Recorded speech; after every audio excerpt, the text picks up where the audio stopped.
বৈশাখ মাসের শুক্লপক্ষের তৃতীয়া তিথিকে অক্ষয় তৃতীয়া বলা হয়। এটি একটি শুভ মুহূর্ত বলে মনে করা হয়। অক্ষয় তৃতীয়ার দিনটি হল সম্পদের দেবী লক্ষ্মীর দিন। এই দিন এতটাই শুভ যে এদিন কোনো নতুন কাজ শুরু করা হলে তা অবশ্যই সফল হয়। অক্ষয় তৃতীয়া হিন্দু ধর্মের অন্যতম শুভ উৎসব।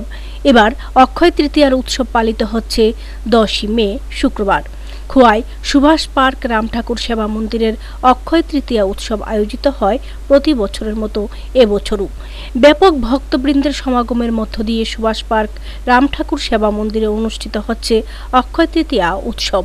বৃহস্পতিবার থেকে শুরু হয়েছে এই উৎসবকে কেন্দ্র করে মন্দির কর্তৃপক্ষের তরফ থেকে মহাপ্রসাদের আয়োজন করা হয়। সারিবদ্ধভাবে ভক্তবৃন্দরা মহাপ্রসাদ গ্রহণ করে। 8 থেকে 80 সকল অংশের মানুষের উপস্থিতিতে প্রাণবন্ত হয়ে ওঠে সুভাষ পার্ক রামঠাকুর সেবা মন্দিরের অক্ষয় তৃতীয়া উৎসবটি। আহ্বান করেছি এবং সব জায়গাতে আমরা নিমন্ত্রণ করেছিলাম, ইনভাইটেশন করেছি। তারা সবাই এসছে, তাদের নিয়ে আমরা খুব আনন্দ ফুর্তির মাধ্যমে আনন্দ মেজাজে নিয়ে আমরা গঙ্গা আহ্বান করে এসেছি।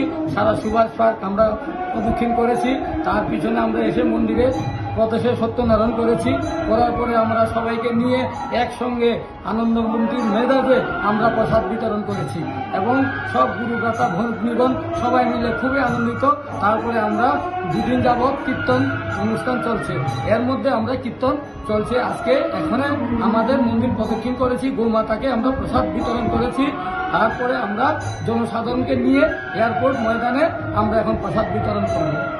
আজকে এই পবিত্র অক্ষয় তৃতীয়ার দিনে রাজ্যবাসী এবং খোয়াইবাসীর উদ্দেশ্যে কি বার্তা থাকবে আপনার তরফ থেকে? আমাদের খোয়াইবাসীর উদ্দেশ্যে সবাইকে, খালি গুরুব্রাতা ভগ্নীগণ নয়, খোয়াইবাসী ভক্তবৃন্দগণ সবাইকে আমরা ইনভাইটেশন করেছি।